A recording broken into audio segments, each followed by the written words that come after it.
लाखो भाविकांचं श्रद्धास्थान असलेलं जागृत दैवत श्री अंबा व एकवीरा माता प्रसिद्ध आहे। येथे हजारो लाखो लोक दर्शनाकरता येतात। या मंदिराकडे जाणाऱ्या रस्त्यावरील नालीवरील रपटा तुटलेला होता। त्याला जागोजागी मोठमोठे खड्डे पडले होते, त्यामुळे या ठिकाणी अनेकदा अपघात झाले। जाणाऱ्या येणाऱ्या भाविकांचा पाय अडकून यामध्ये अपघात झालेला होता। याबद्दल विदर्भ न्यूजने वृत्त प्रसारित केलं। प्रभाग क्रमांक 13 राजापेठ गोरक्षण प्रभागाच्या नगरसेविका स्वाती कुलकर्णी यांनी या वृत्ताची दखल घेऊन या रपट्यावरती झाकण बसवलं आहे। तुटलेला रपटा काढून एकसंध झाकण बसवण्यात आला आहे।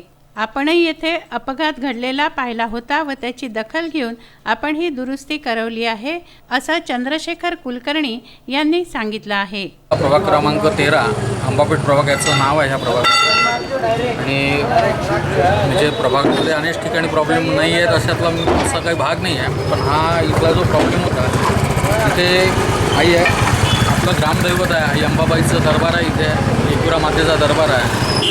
म्हणजे शहरातील तर हा एक जोड रस्ता आहेच, गांधी आपला गोरक्षण चौक ते अंबादेवी रोड, त्याच्यावरून असंख्य लोक येणं जाणं करतात। शिवाय बाहेरगावचे दर्शनार्थी भक्तसुद्धा इथे भरपूर प्रमाणात येतात आणि इथे याची माझ्याकडे खरं सांगायचं म्हणजे तक्रार म्हणून नव्हती आलेली, पण माझा प्रभागातला इथला नेहमीचा सगळ्याचा फेरफटका असंच चालू असतो आणि त्यावेळेला इथे असं निदर्शन झालं की एक बरेचशा भक्तांचे पाय त्या याच्यात अडकून ते पडल्यासारखी स्थिती त्यांची पडले नव्हते, पण त्या परिस्थितीत ते आलेले होते।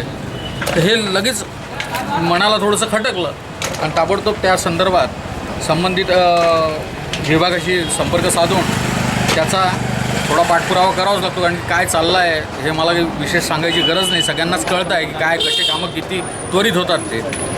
पण एक निश्चित आहे की पाठपुरावा केलं तर ते काम आणि मनात असेल तर ते काम लवकरच निश्चितपणे पूर्णपणे होतं। तर त्या दृष्टिकोनातून मी त्याच्या मागे गेल्या 8 दिवसापासून सातत्याने मागे लागलो होतो आणि आज ते काम थोडं नाही पूर्णपणे पूर्णत्वास जात आहे आणि किती लावायचे आहेत जसं जसं लक्षात येईल आपल्या की कुठे कुठे प्रॉब्लेम आहे त्याचा प्रत्येक कामाचा आपण पाठपुरावा करणार आहोत। आज अंबाबाईच्या दरबाराच्यापासून ह्या कामाला सुरुवात झालेली आहे। अजून जिथे कुठे असतील तिथे निश्चितपणे लवकरात लवकर त्याचं निराकरण करण्याचा आपण पूर्णपणे प्रयत्न करू। धन्यवाद। विदर्भ न्यूज अमरावती।